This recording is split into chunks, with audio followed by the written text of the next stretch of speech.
এ জায়গায় একটি কথা, আজ আমরা দুইজন একসাথে হলে তৃতীয় জনের গীবত চর্চা হয় না?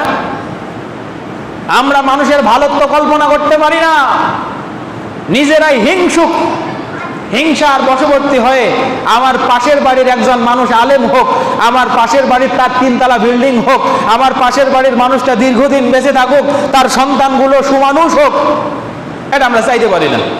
অথচ যদি চাইতাম তাহলে আমার বাড়িটাই তার আগে ভালো হইতো, আমার স্ত্রী তার স্ত্রীর আগে ভালো হইতো, আমার সন্তানগুলো তার সন্তানের আগে ফেরেশতার জোয়ায় ভালো হয়ে যেত।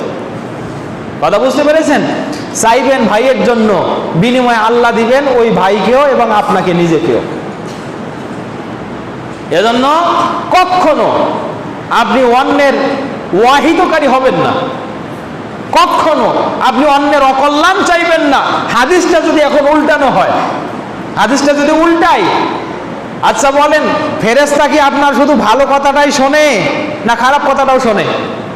দুটাই শোনে না? যেহেতু আল্লাহ বসিয়ে দিয়ে রেখেছেন, তো ভালোটা শোনার পরে যদি সে আল্লাহর কাছে দোয়া করে, খারাপটা শোনার পরে কি লানত করতে পারে না? পারে না? নাই? লানত করার যোগ্যতা নাই? তো আপনি যে খারাপটা বলছেন অন্য ভাইয়ের বিরুদ্ধে, ফেরেশতা যদি ওইটাই আপনার জন্য চায়, আপনার দোয়া কবুল হইল কি হইল না, কিন্তু ফেরেশতা তো মাসুম, তার দোয়া তো কবুল হবে। তবে হাদিস বলছে আপনি যদি আপনার ভাইয়ের জন্য কোনো কল্যাণের দোয়া করেন, আল্লাহ আপনার দোয়া কবুল করে নেবেন।